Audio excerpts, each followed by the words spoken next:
और हम लोग को आश्चर्य तब होता है जब मणिपुर इस देश का पूर्वोत्तर राज्य है, महत्वपूर्ण राज्य है, डबल इंजन की सरकार है,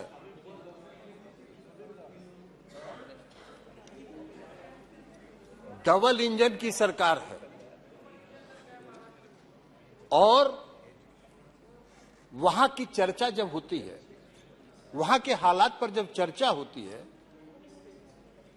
तो जो सत्ता पक्ष के लोग हैं वो विभिन्न राज्यों के छिटपुट घटनाओं की चर्चा करके उसको जस्टिफाई करना चाहते हैं। ये नहीं है। मणिपुर को आप इतने हल्के में नहीं लें। आज मणिपुर में घटना हुई है, कल मिजोरम में होगी, परसों नागालैंड में होगी। आपका पूर्वोत्तर, पूरा पूर्वोत्तर का सीमा, आपका पूरा पूर्वोत्तर का सीमा उससे प्रभावित होगा। लेकिन आप उसकी गंभीरता ही नहीं समझ रहे। आज मणिपुर की हालत बहुत खराब है। उसकी गंभीरता के बारे में किसी ने चर्चा नहीं की। लंबा लंबा भाषण हुआ, लेकिन मणिपुर की गंभीरता में और मणिपुर की स्थिति के बारे में किसी ने एक शब्द बोलने का, इसलिए कि उनको पता ही नहीं है कि मणिपुर में क्या हुआ। उनको पता ही नहीं है कि मणिपुर में क्या हुआ। मैं भी गया था, मणिपुर गया था, और मैं गया था, दो समुदाय के बीच इतनी दूरी बढ़ गई है, इतनी घृणा फैल गई है एक दूसरे के प्रति कि उसको पाटना बहुत मुश्किल है। जितने हल्के में आप कह रहे हैं उसको आप नहीं पाट सकते। दोनों समुदाय के लोगों में विश्वास की कमी है। हम लोग गए थे, दोनों समुदाय के राहत शिविरों में गए थे। दोनों समुदाय के लोगों का विश्वास राज्य की सरकार के प्रति समाप्त हो गया। दोनों समुदाय के लोग आज राज्य सरकार को पूरे मणिपुर की घटना के लिए दोष दे रहे हैं। आप कह रहे हैं क्या मांग किया था विपक्ष ने? भाई आप कह रहे हैं कि गृह मंत्री जी बयान देने के लिए तैयार थे, रक्षा मंत्री जी बयान देने के लिए सब तैयार थे। ये सरकार किसकी है? सरकार किसकी? सरकार है इस देश के आदरणीय प्रधानमंत्री जी के नेतृत्व। हम विपक्ष के लोग यही चाह रहे थे कि आदरणीय प्रधानमंत्री जी, आज 3 मई से आज तक लगातार मणिपुर जल रहा है और इस देश के प्रधानमंत्री एक शब्द नहीं बोल रहे। वहां के जो 150 से ज्यादा लोग मर गए, उनके प्रति संवेदना का भी एक शब्द नहीं बोल रहे। इतनी बड़ी घटना हो गई इस देश के किसी राज्य में, पूर्वोत्तर के राज्य में, आप एक शब्द नहीं बोल रहे। हम लोग की यही मांग थी कि आदरणीय प्रधानमंत्री जी आए और मणिपुर के बारे में बताएं, मणिपुर के लोगों के प्रति अपनी संवेदना व्यक्त करें। उन्होंने कहा नहीं। और जब राहुल गांधी जी ने कहा कि अहंकार का ये मतलब, ये अहंकार का प्रतीक है, तो बहुत लोगों को चिलमिलाहट लगी, तितली लग गई। नहीं है। मणिपुर में आज बहुत कुछ करने की जरूरत है। मणिपुर के लोगों में विश्वास पैदा करने की जरूरत है। दोनों समुदाय में विश्वास पैदा करने की जरूरत है। मणिपुर के लोगों को पुनर्वासित करने की जरूरत है। आज बेघर होकर लोग मई से आज तक राहत शिविरों में रह रहे। राहत शिविर में गर्भवती महिलाओं का गर्भ रह रही है, वहां प्रसव पीड़ा हो रहा है, वहां बच्चे पैदा हो रहे हैं। यह दुर्भाग्य है। और आप कह रहे हैं उसको अलग अलग राज्यों की छिटपुट घटनाओं को जोड़कर आप कह रहे हैं कि बहुत सही। भाई मौन व्रत तो धारण किया प्रधानमंत्री जी, जरूर किया। क्या नहीं? प्रधानमंत्री जी इस देश के प्रधानमंत्री हैं। उनका यह कर्तव्य दायित्व तो नहीं बनता है कि अपने राज्य में, किसी राज्य में इतनी बड़ी घटना हो गई, उसके बारे में हम एक शब्द बोले? नहीं, क्या है? ये तो वही पुरानी कहावत है, रोम जल रहा था, नीरो बंसी बजा रहा था। और दिनकर जी की एक कविता है, हम आपको सभापति महोदय सुनाना चाहते हैं। क्या कहा कि मैं घनघोर निराशावादी हूं, तब तुम ही टटोलो हृदय देश का और कहो, लोगों के दिल में कहीं अश्रु क्या बाकी है? बोलो बोलो विस्मय में ये मत मौन रहो। ये है दिनकर जी की कविता। आप मौन धारण की, आपको इस देश की जनता ने देश चलाने की जिम्मेवारी दी है, लेकिन है, और इसलिए आज अविश्वास प्रस्ताव लाना पड़ा। महोदय अभी आएंगे, बोलेंगे, आप चिंता मत, चुप रहिए, बैठिए ना, अभी आपको बताएंगे, अभी वो भी बता देंगे आपको,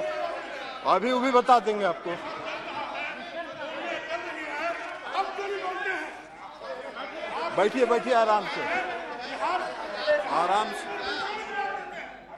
बैठिए, सुनिए, नहीं बैठिए जी, आप बोलिए। नहीं, चिंता मत करिए, आपका जब नंबर आए तब बोलिएगा, आप बोलने दीजिए, प्लीज बैठ जाइए, कोई चिंता नहीं, ठीक है, टिकट नहीं, जब आपका पक्ष का नंबर आएगा बोलेगा, आप बोलिएगा, सबको बोलने दीजिए जी, बोलिए, उधर ध्यान मत दीजिए, आप बोलिए। सभापति महोदय, अब हम जरा बता दें, आदरणीय प्रधानमंत्री जी, हम बता दें, आदरणीय प्रधान, रिकॉर्ड में नहीं जा रही है, 9 वर्षों से राजीव रंजन सिंह जी के रिकॉर्ड में जा रही है जी, 9 साल से इस देश में शासन कर रहे हैं, और इस देश की जनता आज अपने आप को छला हुआ महसूस कर रही है। 2014 में इस देश के प्रधानमंत्री नरेंद्र मोदी जी चुनाव लड़ रहे थे, किसके बल पर जीत रहे थे? इस देश के नौजवानों पर, इस देश के बेरोजगारों पर क्या वादा किया था उन्होंने? इस देश को उन्होंने वादा किया था 2 करोड़ बेरोजगारों को प्रति वर्ष रोजगार देंगे। 9 साल हो गया, 18 करोड़ का तो हिसाब दीजिए, 18 लाख का भी हिसाब नहीं दे रहे, 18 लाख का भी हिसाब नहीं दे रहे, काहे का? और बना दिया क्या दिया? हाँ, रोजगार दिया एक आदमी को रोजगार जरूर मिला, वो सबसे बेरोजगार था। हम नाम नहीं बोलेंगे किसको रोजगार दिया उन्होंने, ये खुद बताएं कि किसको रोजगार उन्होंने दिया, जो सबसे बड़ा बेरोजगार था, और उसको भारी रोजगार देके पूरा इस देश के नंबर 1 और दुनिया के नंबर 3 पर पहुंचा देने का काम किया। नाम बताइए आप ही, किसको इतना बेरोजगार था जिसको रोजगार दिया? इस देश के नौजवानों को तो रोजगार नहीं मिला। हम लोग भी चुनाव लड़ रहे थे 2014 में, जो बेंगलोर में, महाराष्ट्र में और अलग अलग शहरों में जो लड़के इंजीनियरिंग और मेडिकल कॉलेज में पढ़ते थे, सब अपनी पढ़ाई छोड़ के गांव आ गए थे और सब अपने घर में बैठ गए थे और कह रहे थे अपने अभिभावकों को कि मम्मी पापा वोट दे दो मोदी जी को, हम लोगों को रोजगार मिल जाएगा। रोजगार तो मिल गया, क्या हुआ? आज वही लड़के 5,000 4,000 रुपए की नौकरी के लिए प्राइवेट कंपनियों में दर भटक रहे हैं। 18 करोड़ लोगों के रोजगार का क्या हुआ?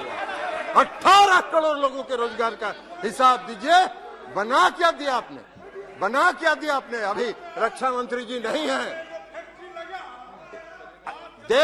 रक्षा मंत्री जी नहीं है। रक्षा मंत्री जी को मालूम है इस देश में जो नियमित सेना में बहाली होती है, लाखों नौजवानों ने नियमित बहाली में दौड़ में पास किया, उनका मेडिकल हो गया, उनका नियुक्ति पत्र जारी होना था, उसको फाड़ के फेंक दिया गया और 4 साल के लिए अग्निवीर बना दिया गया। बाहर रोजगार के प्रति आपका नजरिया कौन सा? रोजगार के प्रति आपका नजरिया है, यही है आपका रोजगार के प्रति आपका नजरिया। महोदय, देश के प्रधानमंत्री ने 2014 में घूम के भाषण दिया। अरे बोलिए ना कि नहीं बोले थे कि 2 करोड़ लोगों का अगर साहस है, हिम्मत है तो कहिए कि हमने नहीं कहा था कि हम 2 करोड़ लोगों को रोजगार देंगे। काला धन लाएंगे, काला धन पूरे देश से लाएंगे, पूरे दुनिया में जितना काला धन है वो लाएंगे। हर गरीब के खाते में 10 से 15 लाख रुपया पहुंचाएंगे। एक आदमी को भी नहीं मिला। काला धन लाने की तो बात छोड़ दीजिए, विजय माल्या, नीरव मोदी और मेहुल चौकसी आपके आंख के नीचे से काला धन लेके विदेश चला गया, आपका बैठे रह गया। आप देश की जनता को छल रहे हैं, देश की जनता को छलने का काम कर रहे हैं। और उसके बाद इस देश के गृह मंत्री जी 2014 के चुनाव के बाद हमने देखा एक टीवी चैनल पर इंटरव्यू उनका, एक टीवी चैनल वाले ने पूछा देश के गृह मंत्री जी से कि माननीय गृह मंत्री जी, आपने इस देश में नौजवानों को 2 करोड़ लोगों को प्रति वर्ष रोजगार देने का वादा किया था, आपने हर गरीब के खाता में 10 से 15 लाख रुपए भेजने का वादा किया था, क्या हुआ? क्या कहा उन्होंने? उनका जवाब था कि चुनाव के टाइम में इस तरह के जुमले कहे जाते हैं जिसका कोई मतलब नहीं है। मेरे इसमें है, कहिएगा दिखा देंगे, इसमें है आपका गृह मंत्री जी का इंटरव्यू, आपका गृह मंत्री जी का इंटरव्यू है, दिखा देंगे, आपके गृह मंत्री जी का इंटरव्यू दिखा देंगे, जुमला कहेंगे।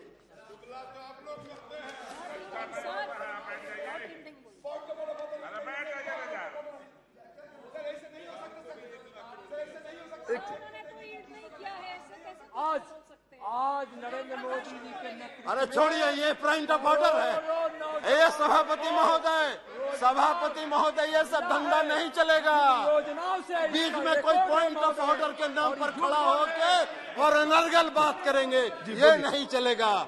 ये सब जुमलेबाज हैं। ये क्या बोलेंगे? जुमला कहते हैं। इनके 1 नंबर के मंत्री ने इस देश में कहा कि जो चुनाव में हम वादा करते हैं वो जुमला होता है। यह कह रहे हैं महंगाई। आज देश में सबसे बड़ी समस्या क्या है? महंगाई। आप उज्ज्वला योजना की चर्चा अब आप नहीं करते हैं, क्योंकि उज्ज्वला योजना में जितना सिलेंडर आपने बांटा, 5% घरों में भी आज वो सिलेंडर नहीं जल रहा है। क्यों? 1400 रुपए 1300 रुपए सिलेंडर का दाम हो गया। अब आप उसका नहीं, पहले बहुत पीठ थपथपाते थे, अपना हर भाषण में कहते थे उज्ज्वला योजना, उज्ज्वला योजना, उज्ज्वला योजना। अब शांति में कायम हो गया। आप बात कर रहे हैं भ्रष्टाचार की। आजकल आप देश भर में घूम घूम के भ्रष्टाचार की चर्चा कर रहे हैं। महाराष्ट्र में क्या हुआ? अरे 70,000 करोड़ प्रधानमंत्री का भाषण सुने, 70,000 करोड़ का महाराष्ट्र में घोटाला हो गया। महाराष्ट्र में 70,000 करोड़ का घोटाला हुआ। आज 3 दिन के अंदर सबको वॉशिंग मशीन में डाल के 1 सेकंड में बाहर निकाल दिया, सबको सरकार में शामिल कर ली। वाह, कर्नाटक का चुनाव लड़े थे ना अभी। कर्नाटक के चुनाव में भ्रष्टाचार सबसे बड़ा मुद्दा था। प्रहलाद जोशी जी यहाँ बैठे हैं, उनको पता होगा। भ्रष्टाचार 40,000, वो भी बताएंगे, वो भी बता रहे हैं आपको, चिंता मत करिए, वो भी बता रहे हैं। 1 मिनट, वो भी बताएंगे आपको। आप कर्नाटक में 40 लाख की चर्चा हर घर में थी, हर सड़क पर थी, हर चौक पर थी, हर चौराहे पर थी। आप भ्रष्टाचार की बात कर रहे हैं? आपको क्या भ्रष्टाचार के खिलाफ बोलने का आपका कर रहे हैं? कल वो भी बताएंगे, चिंता मत करिए राकेश जी, वो अभी बताते हैं अभी आपको। अभी आ रहे हैं उसी पर आ रहे हैं, चिंता मत करिए ना। अरे बैठिए ना, उसी पर आ रहे हैं। एड्रेस द चेयर ओनली, कृपया। अभी देखिए, अध्यक्ष पीठ की तरफ बात करें।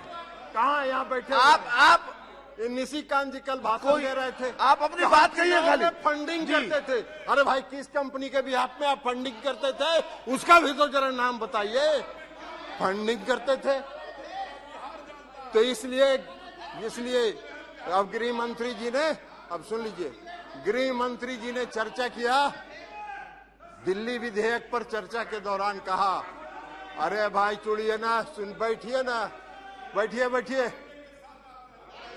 गए थे, आप भी गए थे, कहाँ गए थे वो हम बोल दें क्या? आप ललन बाबू, आप इधर बात कुमार जी क्या गए थे कि भाजपा वाला हमको बहुत तंग कर रहा है? बात कीजिए, इधर ध्यान दीजिए। 2022 में जब हम लोगों का गठबंधन बना, 9 अगस्त 2022 को, तब से इनको तितली लग गई, तब से इनको भारी तितली लग गई। पूरा देह खजुला रहा है, सबका देह खजुला रहा है। 2017 में अभी बताएंगे आपके भविष्यवाणी का भी, आपके गृह मंत्री जी कितने बड़े भविष्य वक्ता हैं। 2022 में जब हुआ तितली लग गई, तितली लग गई, इसलिए कि 2015 में जब 3 नहीं, ये बात ठीक नहीं। गठबंधन आपको अवसर मिलेगा तब आप अपनी बात रखिएगा, आपको अवसर मिलेगा अपनी बात रखिएगा। अभी सुनिए 2017 में जब हम लोग 2015 में जब हम लोग का, ओहो ठरण यार आप कहाँ के लिए बीच में बोल रहे हैं। 2015 में जब बिहार में गठबंधन हुआ आरजेडी का, जनता दल यू का और कांग्रेस पार्टी का, तो गृह मंत्री जी 3 महीना बिहार में कैंप किए, 3 महीना बिहार में कैंप किए। और खड़े बैठिए ना आप, बड़ा दिल्ली का बैठिए, बिहार के बारे में क्या जानते हो? एबीसीडी जानते हो ही नहीं, एबीसीडी जानते हो? एबीसीडी जानते हो? आप बार बार उधर क्यों देखते हैं? तो आप इधर बात करिए ना। तो जब गठबंधन हुआ 3 महीना भी वहां 3 महीना गृह मंत्री जी कैंप किए, 3 महीना गृह मंत्री जी कैंप किए। और 43 आम सभा इस देश के आदरणीय प्रधानमंत्री जी ने की, जो रिकॉर्ड है किसी राज्य के विधानसभा के चुनाव में प्रधानमंत्री ने 43 आम सभा की होगी, ये रिकॉर्ड है। और सीट आया 52 गो, 52 सिमट गए। और जब इनका नहीं चला तो इन्होंने लालू जी के परिवार के यहाँ छापा मरवाने का काम किया। और जब छापा मरवाने के कारण 2017 में हमारा गठबंधन टूटा, तो 17 से 22 तक कुछ नहीं हुआ। 2017 से 2022 तक कुछ नहीं हुआ। शांति में इनके तीनों पालतू तोते शांत बैठ गए। और जैसे ही 9 अगस्त 2022 को फिर से गठबंधन हुआ, तीनों तोता चालू हो गए, तीनों तोता दौरा कर रहे हैं, लगातार दौरा कर रहे हैं, लगातार छापा मार रहे हैं। अरे मारते रहो, बिहार का 40 में 40 सीट हारोगे।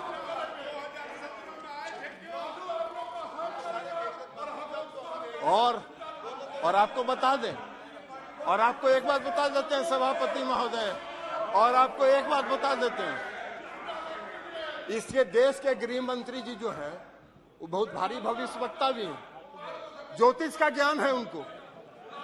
अभी कह रहे थे उस दिन दिल्ली पर 2024 में फिर से नरेंद्र मोदी जी इस देश के प्रधानमंत्री बनेंगे। अब इनके ज्योतिष ज्ञान का हम आपको बताते हैं। ओह चलो यार,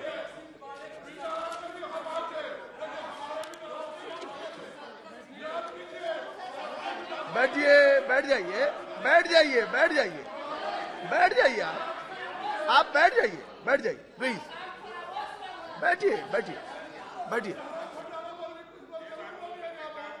2000 रिकॉर्ड में नहीं जा रहा है। 2000 बोलिएगा तो रिकॉर्ड में आएगा, तब बोलिएगा जी। 2015 में इन्होंने गृह मंत्री जी ने, अरे कुछ रिकॉर्ड में नहीं जा रहा है। मंत्री जी ने भविष्य बैठिए कि जिस दिन बिहार के चुनाव की गिनती होगी उस दिन 11 बजे नीतीश कुमार जी त्याग पत्र देंगे, 12 बजे प्रधानमंत्री भारतीय जनता पार्टी की सरकार बिहार में बनेगी। इनका भविष्यवाणी फेल कर गया, भविष्यवाणी फेल कर गया गृह मंत्री जी का। 52 गो मात्र सीट आया। 2021 में बंगाल में चुनाव लड़ रहे थे, कहे 2/3 बहुमत से सरकार बनाएंगे, हार गए। 2022 में हिमाचल गए, वहां कहे सरकार बना रहे हैं, भविष्यवाणी फेल कर गया। कर्नाटक गए, वहां कहे 2/3 से सरकार बना रहे हैं, हार गए। 2024 भी आप जरूर हारेंगे, आपका भविष्य यही बता रहा है। और आप एक बात बता देते हैं, 2-3 मिनट में प्लीज, 2-3 मिनट में कंक्लूड करेंगे सभापति महोदय। आई गृह मंत्री जी का आदत है सब, इनका गृह मंत्री जी का एक आदत है, बिहार में अभी 3 बार गए, 3 दौरा कर लिए हैं। एगो पहला दौरा में गए, बैठिए, पॉइंट ऑफ ऑर्डर कर लिया। क्या पॉइंट ऑफ ऑर्डर है? नहीं, क्या पॉइंट ऑफ ऑर्डर? जी जी, क्या 352(2) जी 352(2) सर, आप बैठिए ना, बैठिए आप। इन्होंने कई एक बातें जो है डिफेमेटरी माननीय गृह मंत्री जी के लिए की हैं। 352(2) ये कहता है कि वो सदन के सदस्य हैं, बिना ये नोटिस के उनके बारे में इस तरह की बातें जो बाहर बोली गई हैं वो नहीं बोल सकते हैं। माननीय रंजन जी जो है, ललन जी, इस सदन के मेरे से ज्यादा वरिष्ठ सदस्य हैं, यहाँ के नियम कानून के बारे में उनको ज्यादा जानकारी है, इसलिए जो भी बातें उन्होंने कही वो एक्सपंज कर देना चाहिए और उनको इस तरह की बातें नहीं करनी चाहिए। देख लेंगे उसको। जी, हो गया, ठीक है। अरे छोड़िए ना, 1 मिनट। जी जी जी, ओ छोड़ दीजिए ना जी, कुछ नहीं बोले, इनका छोड़ दीजिए। हाँ, और सभापति महोदय 3 बार गए गृह मंत्री जी बिहार। पहला बार गए पूर्णिया में भाषण दिए, कहे कि पूर्णिया का हवाई अड्डा मोदी जी ने बनवाया कि नहीं बनवाया। जनता हंस रही थी, जिसका काम भी शुरू नहीं हुआ उसको ही बनवा दिया हवाई अड्डा। अरे ऐसा बड़ा भारी जुमलेबाज तो देखे ही नहीं भाई। जिस हवाई अड्डे का काम भी शुरू नहीं हुआ उस हवाई अड्डे को बनवा दिए। या यही अध्यक्ष थे, ये जो बैठे हुए हैं ना, ये अध्यक्ष थे, यही फीडबैक दिए होंगे। और उसके बाद गए अभी लखीसराय में,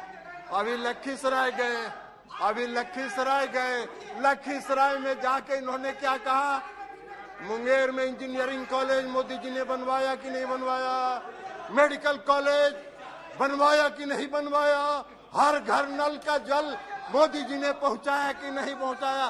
तीनों झूठ है, तीनों सफेद झूठ है। मुंगेर का मेडिकल कॉलेज 1 रुपया केंद्र का नहीं है, मुंगेर का इंजीनियरिंग कॉलेज 1 रुपया केंद्र का नहीं है। मुंगेर बिहार में हर घर नल का जल 1 रुपया राज्य की सरकार ने केंद्र से नहीं लिया। इन्होंने ऑफर किया, उन्होंने ठुकरा दिया, कहा नहीं लेंगे। तुम्हारी फितरत है, केंद्र सरकार की फितरत है। राज्य की कोई योजना चलती है, उसमें कुछ पैसा दे देते हैं। अब पैसा दे के कहते ही तो मेरा योजना है। नीतीश जी ने कहा 1 रुपया नहीं लेंगे, हम अपनी ताकत पर करेंगे, और ये काम उन्होंने किया। शर्म ही नहीं आता है। ये भी गए थे लखीसराय में, यही बताए होंगे कि मेडिकल कॉलेज बनवा दिया, इंजीनियरिंग कॉलेज बनवा दिया, हर घर नल का जल बनवा दिया। ललन जी फीडबैक देते हैं। इस देश के गृह मंत्री जी इसी तरह के बयान करने के आदी हैं। अरे जम्मू एंड कश्मीर में पीडीपी कौन था? क्यों समझौता किए थे? आपका नेचुरल एलाई था क्या? आपका स्वाभाविक गठबंधन था जी। बात बना रहे हैं और यहाँ भाषण देते हैं सब जम्मू एंड कश्मीर का। मुफ्ती महबूबा मुफ्ती से गठबंधन किया कि नहीं किया? क्यों किया? आप लालू जी धन्यवाद, साथ रहे, धन्यवाद। हम लोग एक पार्टी में रहे हैं, इस पार्टी का निर्माण हम लोगों ने किया था जी। रहेंगे। आपका खाता बहुत धन्यवाद। जी जी जी जी। इसी के साथ श्री रामकृपाल यादव बस कंक्लूड कर रहे हैं। इसी के साथ सभापति महोदय, मैं अविश्वास प्रस्ताव का समर्थन करता हूं और इनकी 2024 में विदाई का ऐलान। श्री रामकृपाल यादव जी, धन्यवाद। बुला लीजिए।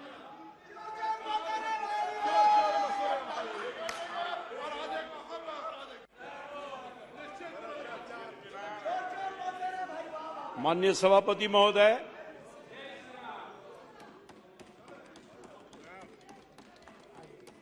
मैं अपने पार्टी के प्रति आभार व्यक्त करता हूं, जिन्होंने बहुत ही महत्वपूर्ण चर्चा पर मुझे भाग लेने का सौभाग्य देने का काम किया है। माननीय सभापति महोदय, विपक्ष द्वारा लाया गया अविश्वास प्रस्ताव के विरोध के लिए मैं खड़ा हूं। महोदय,